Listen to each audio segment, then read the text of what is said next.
Bom, bem-vindos então ao nosso último vídeo desse curso, onde a gente vai ver a propriedade da compacidade, que, tendo provado previamente a completude forte, ela sai fácil, mas é porque a gente vai usar a prova da completude forte. Vamos ver primeiro o que diz essa propriedade. A gente tem duas versões para ela e eu passei como exercício vocês mostrarem a equivalência entre elas.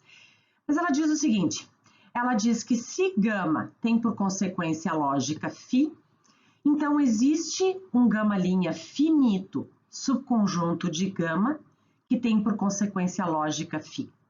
Primeiro vamos parar um pouco e ressaltar por que isso não é trivial, né? A gente tem que lembrar o seguinte, claro que todos os exercícios que a gente fez em lógica 1 de mostrar consequências lógicas era usando gamas finitos, né? A gente nunca fez um exercício partindo de um gama infinito e mostrando que conjunto tem como consequência lógica uma determinada fórmula, porque a gente tinha que ler a fórmula, considerar as interpretações possíveis e assim por diante. Mas o fato é que a definição de consequência lógica não exige que o gama seja finito.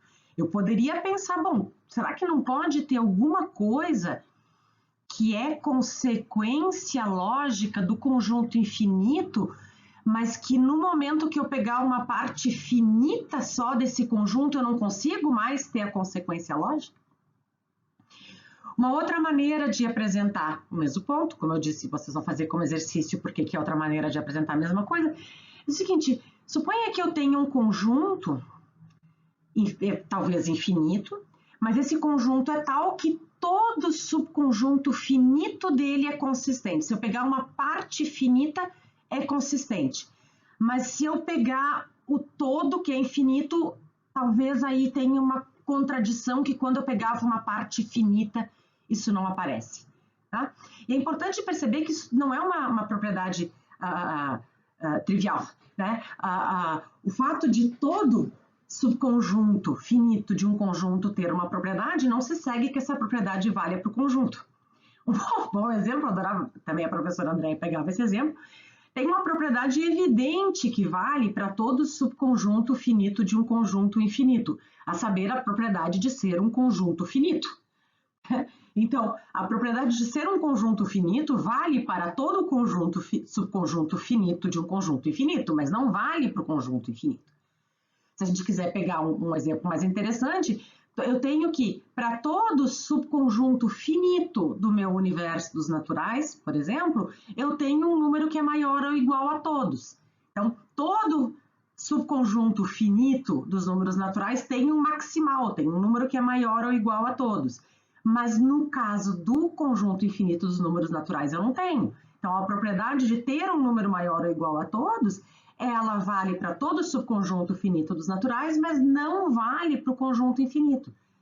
Então, por que eu não poderia ter, né, um conjunto gama que contém infinitas sentenças e que nessa infinitude tem uma contradição abarcada, mas que quando eu considero uma parte finita dele, qualquer parte finita, não é uma, mas qualquer parte finita dela, ela não aparece.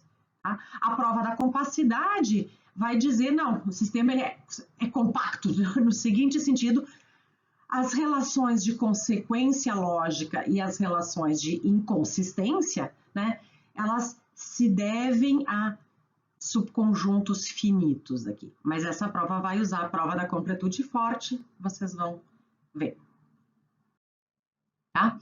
Vamos ver primeiro, usando essa primeira formulação, né? Vamos supor que eu quero provar que se eu tenho um conjunto que tem por consequência lógica uma sentença φ, e lembra, esse conjunto aqui pode ser infinito, então existe um subconjunto finito dele que tem por consequência lógica φ. Bom, o que a gente tem? Se o gama tem por consequência lógica φ, então, pela completude, o gama deduz o φ, né? Foi a prova que a gente viu, por isso que eu disse que a gente E nessa versão da prova da compacidade, a gente está usando a prova da completude. Bom, mas pela definição de dedução, tem um número finito de sentenças de gama que foram utilizadas como hipóteses, né? Vamos chamar de gama' esse conjunto finito das hipóteses utilizadas. Ora, eu tenho, pela definição de dedução, que gama' deduz o φ. Mas então, pela legitimidade, o gama' tem por consequência lógica φ. Tá? Percebam, lembrem, a prova da completude não é construtiva, ela não me ensina a encontrar essa dedução, né? Mas o que eu tenho? Se é verdade, se vale o teorema da completude, que toda consequência lógica é consequência dedutiva, e dado que a noção de consequência dedutiva envolve a utilização de um número finito de sentenças, eu tenho que ter um subconjunto finito ao qual se deve essa consequência dedutiva. A outra versão, né, que poderia ser provada primeiro, tanto faz a ordem, é se todo subconjunto finito de gama' é consistente, então o gama é consistente. A inconsistência não pode dever-se à infinitude. Tá? Vamos supor que eu tenha um conjunto gama, tal que todo subconjunto finito dele seja consistente. Vamos supor, por absurdo, que o meu gama, o infinito, não é consistente, enquanto todo subconjunto finito dele é. Vamos supor, por absurdo, que ele não é consistente. Nesse caso, significa o quê? Que esse gama, que é inconsistente, tem por consequência lógica uma fórmula conjunção com a sua negação. Pela completude, existe uma dedução dessa fórmula, dessa contradição, a partir do gama. Bom, mas aí basta eu pegar novamente gama', o conjunto das hipóteses utilizadas nessa dedução. Eu vou ter que esse gama' deduz essa minha contradição. Pela legitimidade, o gama' finito deduz uma contradição. Mas isso contraria a suposição inicial de que todo subconjunto finito do gama era consistente. Então, se todo subconjunto finito do gama é consistente, o próprio gama é consistente.